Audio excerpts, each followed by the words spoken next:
Hello everyone, welcome back to my YouTube channel Vaidik cake centre. दोस्तों आज मैं आपके लिए लेकर आई हूँ बहुत ही प्यारा सा amazing anniversary cake design half KG में। तो दोस्तों बने रहिए मेरे साथ इस वीडियो में। चलिए शुरू करते हैं। तो दोस्तों हाफ केजी या फिर 1 पाउंड केक बनाने के लिए हमें चाहिए 160 ग्राम प्रेमिक्स, या फिर यूँ कहें 1 कप से थोड़ा सा ही कम है ये। और मैं एगलेस केक बनाती हूँ और ये एग फ्री ट्रोपोलाइट का प्रेमिक्स है। सो दोस्तों इसको बनाने के लिए हमें सिर्फ पानी मिक्स करना होता है इसमें। साथ में 1 टीस्पून आप ऑयल ऐड करें और साथ में जिस फ्लेवर का आप केक बना रहे हैं उसके कुछ ड्रॉप्स आप इसमें मिला दें। और फिर इसको अच्छे से मिक्स करने के बाद इसको आप केक टिन में ट्रांसफ़र कर लें। तो दोस्तों मैं यहाँ पर 6 इंच का केक टिन यूज़ करने वाली हूँ। हाफ केजी के केक्स मैं इसी केक टिन में बनाती हूँ, और अगर फ्लैट केक चाहिए होता है कस्टमर को तो मैं 7 इंच के केक टिन को यूज़ करती हूँ। तो चलिए मैंने इसमें ऑयल ग्रीस कर लिया है और इसके बाद मैंने बटर पेपर राउंड शेप में कट करके नीचे लगा दिया है। साथ में आप चाहें तो साइड में भी बटर पेपर लगा सकते हैं। उससे क्या होता है कि आपके साइड्स हार्ड नहीं होते हैं।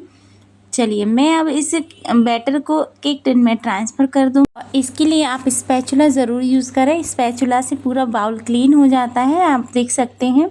और दोस्तों बैटर बनाने से पहले आपको अपने गैस पर बर्तन प्रीहीट करने के लिए रखना है, या फिर आप अगर ओटीजी में बना रहे हैं तो उसको भी प्रीहीट करने के लिए रख देना चाहिए।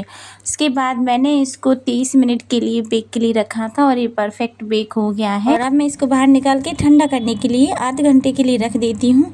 और साथ में मैं इस क्रीम को भी बीट कर लेती हूँ, जिसको मैंने 2 घंटे पहले फ्रीज़र में से निकाला था। तो दोस्तों जब भी आप क्रीम को बीट करें आपको ध्यान रखना है कि आपकी क्रीम बिल्कुल मेल्ट होना चाहिए, साथ में बहुत ही चिल्ड होना चाहिए और एकदम मिल्की फॉर्म में होना चाहिए, जिससे आपकी क्रीम बीट अच्छे से होगी और बाद में वो मेल्ट भी नहीं होगी। और दूसरी बात है कि आपको इसको बीट करने के लिए ऐसा इलेक्ट्रिक बीटर यूज़ करना है जिसका पावर 300 वाट या 300 वाट से ज़्यादा का हो।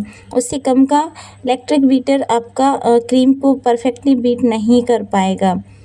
ठीक है, साथ ही इसमें 3 स्पीड होती हैं, आपको तीनों स्पीड यूज़ करनी है। पहले आपको 2 मिनट फर्स्ट स्पीड में चलाना है, उसके बाद 2 मिनट आपको सेकंड स्पीड में चलाना है, उसके बाद 1 या 1.5 मिनट आपको थर्ड स्पीड में चलाना है, और 5 मिनट के बाद आपकी क्रीम परफेक्टली बेक्ड होकर रेडी हो जाएगी। आप देख सकते हैं इसमें स्टेप पीक्स पड़ गए हैं और ये बहुत अच्छे से बीट हो गई है। अब मैं आपको दिखा देती हूँ, ये देखिए स्पैचुला से नीचे भी नहीं गिर रही है, इसका मतलब है ये अच्छे से बीट हो गई है। अब इसको मैं फ्रिज में रख देती हूँ।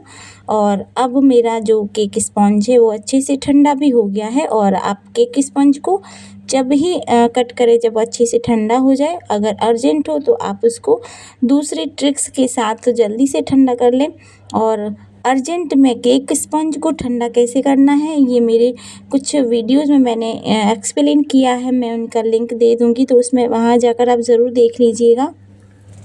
चलिए मैंने यहाँ पर इस केक स्पॉन्ज को 3 लेयर में कट कर लिया है और अब इस केक की फ्रॉस्टिंग करेंगे। तो दोस्तों फ्रॉस्टिंग जब तक हो रही है तब तक मैं इस केक ऑर्डर की स्टोरी सुना देती हूँ आपको कि मुझे ये केक ऑर्डर कैसे मिला।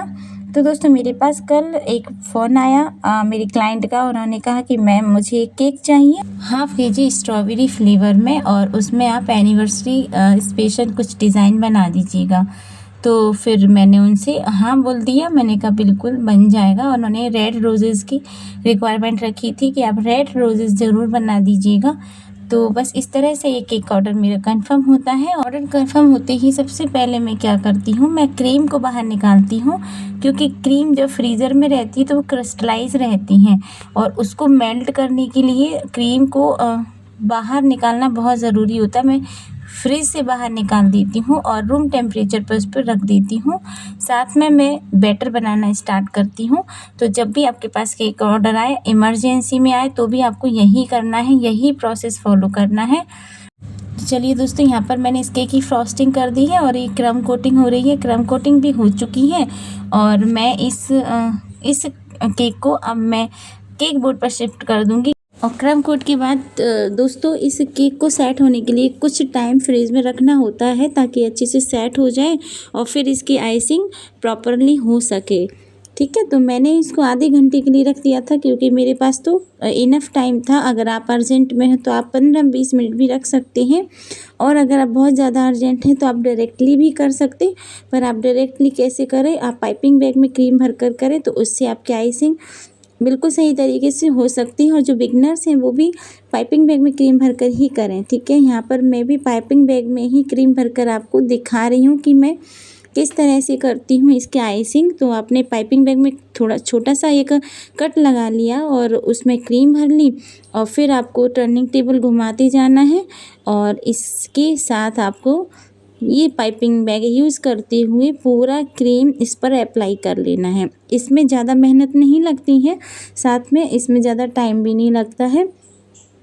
तो जो बिगिनर्स हैं मैं उनको एडवाइस दूंगी कि वो इसी तरह से आइसिंग करें। ठीक है, तो यहाँ पर क्या होता है कि पाइपिंग बैग से जब हम क्रीम अप्लाई करते हैं तो कहीं पे भी ये गुंजाइश नहीं रहती कि कहीं क्रीम कम लगे कहीं ज़्यादा, और जब हम पैलेट नाइफ से लगाते हैं तो बहुत अनइवन क्रीम लगती है, फिर उसको इवन करना होता है। ठीक है, तो आप जब पाइपिंग बैग से करें तो लाइन बनाते जाएं, गैप नहीं रखें, अच्छे से प्रॉपरली उसको कवर कर दें केक को। ठीक है, चलिए मैंने अभी आइसिंग कर ली है और इसकी फिनिशिंग की बारी है।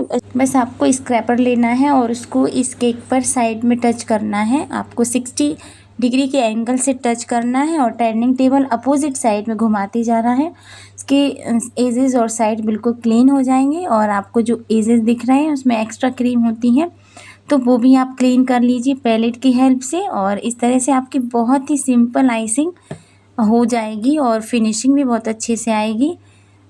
ठीक है, और ये देखिए मैंने लास्ट में इस पर ब्रश चला दिया था तो इससे बहुत ही प्यारा यूनिक सा पैटर्न इस पर दिख रहा है।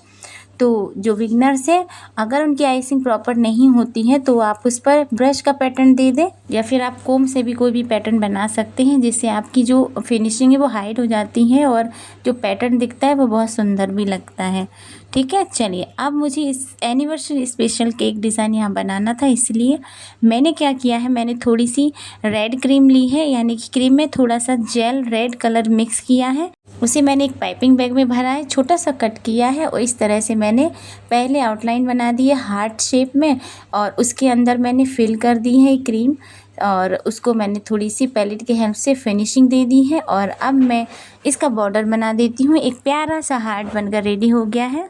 तो जब भी आपके पास एनिवर्सरी केक का ऑर्डर आए और आपको डिज़ाइन समझ में नहीं आए तो आप एक हार्ट ज़रूर बना दीजिए, या फिर आप उसको साइड में बना दीजिए या सेंटर पर बना दीजिए, क्योंकि एनिवर्सरी स्पेशल केक में इस तरह का डिज़ाइन बहुत यूनिक बहुत ही प्यारा लगता है। तो बस अब मुझे यहाँ पर रेड रोज़ बनाने थे तो मैंने कुछ वाइट क्रीम बनाई है और उसमें इस तरह का रेड कलर की क्रीम का जो ऊपर आपको लाइनिंग दिख रही है ऐसा टचअप दिया है मैंने।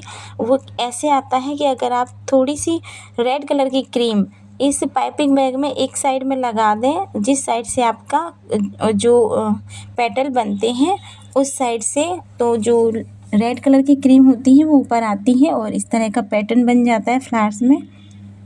तो मैंने छोटे छोटे फ्लावर्स यहाँ पर बना लिए हैं, पूरे रेड नहीं बनाए हैं। पूरे रेड मुझे ज़्यादा अच्छे नहीं लग रहे थे क्योंकि यहाँ पर रेड हार्ट बना हुआ था। ठीक है, तो मैंने इस तरह का एक शेडेड रेड रोज़ बनाए हैं और ये भी बहुत ही प्यारे लग रहे हैं। यहाँ पर मैं 5-6 ऊपर रख देती हूँ छोटे छोटे, और 2 मैंने नीचे रख दिए हैं। और दोस्तों इसलिए मैं जो हाफ़ केजी का केक बनाती हूँ उसमें मैं केक बोर्ड यूज़ करती हूँ 9 इंचेस का, क्योंकि मुझे नीचे भी कभी कभी डिज़ाइन बनाना होता है तो इस तरह के केक बोर्ड में जब स्पेस होता है तो वो डिज़ाइन आसानी से बन जाता है। और अगर आपका केक बोर्ड फिक्स होगा तो वहाँ पे आप कोई भी एक्स्ट्रा डिज़ाइन नहीं बना पाएंगे। चलिए मैंने ये डार्क ग्रीन कलर का ये शेड दे दिया है। वो कैसे दिया है, आप मेरे पास जो पिंक कलर रेड कलर की क्रीम बची हुई थी उसी में मैंने ग्रीन कलर मिला दिया तो ये बहुत अच्छा शेड आ गया है ग्रीन कलर का। दोस्तों देखिए कितना डार्क शेड आया है। और अब मैं इसमें वी कट लगा दिया है मैंने इसमें। अगर आपके पास लीव लोजन नहीं है तो आप इस तरह से वी कट लगा कर बहुत अच्छी सी लिप्स बना सकते हैं। और मेरे हिसाब से तो कि लीव नोज़ल से भी अच्छा बनता है वी कट शेप से। तो मैंने यहाँ पर लिप्स भी बना दिए हैं, बहुत ही प्यारी लग रही थी लिप्स। और लिप्स बनाने के बाद रोज़ बहुत प्यारे लगते हैं दोस्तों। तो बस ये डिज़ाइन मेरा मोस्टली कंप्लीट होने वाला है। बस अब मुझे इसमें हैप्पी एनिवर्सरी लिखना था, तो मैंने इसी रेड कलर की क्रीम को दूसरे पाइपिंग बैग में भरा, उसमें छोटा सा कट लगाया है राइटिंग के लिए।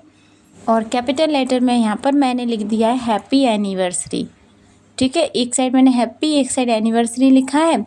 और जो स्पेस बचा हुआ था उसमें मैंने छोटे छोटे रेड हार्ट्स बना दिए हैं। तो अब इस केक का फाइनल लुक रेडी है दोस्तों। और रेड हार्ट्स से तो ये समझ लीजिए बहुत ही प्यारा अमेजिंग ये केक डिज़ाइन लग रहा था। साथ में मैंने कुछ गोल्डन स्प्रिंकल भी डाल दिए हैं। ठीक है, और पूरे केक पर मैं स्प्रेड कर दूँगी, थोड़े थोड़े, ज़्यादा नहीं करनी, क्योंकि केक बहुत सुंदर लग रहा है, अभी ही सुंदर लग रहा है दोस्तों। बस अब इसमें थोड़ा सा शाइन बढ़ाने के लिए मैं इस पर सिल्वर डस्ट ज़रूर स्प्रे करूँगी, उसके बिना तो मेरा केक कंप्लीट नहीं होता है। तो मैंने सब तरह सभी जगह मैंने ये गोल्डन बॉल्स छोटे वाले डाल दिए हैं पूरे केक पर। और अब मैं इस पर थोड़ी सी फ्लावर्स पर स्पेशली मैं डस्ट कर दूंगी, जिससे बहुत शाइन करने लगेगा दोस्तों। ये आपको शायद नहीं दिखेगा कैमरे में, बट रियल में बहुत सुंदर लगता है, बहुत शाइन करता है। तो दोस्तों, आपको एक केक डिज़ाइन कैसा लगा? आई होप आपको ये डिज़ाइन अच्छा लगा हो। और वीडियो कैसा लगा? अगर अच्छा लगा हो तो प्लीज़ वीडियो को लाइक एंड शेयर कीजिए। चैनल को सब्सक्राइब ज़रूर कर लीजिए अभी तक नहीं किया हो, और बेल आइकन को प्रेस कर दीजिए दोस्तों, ताकि जब भी मैं वीडियो बनाऊँ और वीडियो अपलोड करूँ तो उसका नोटिफिकेशन आपके पास पहुँच जाए। मिलते हैं नेक्स्ट वीडियो में, तब तक के लिए बाय, टेक केयर।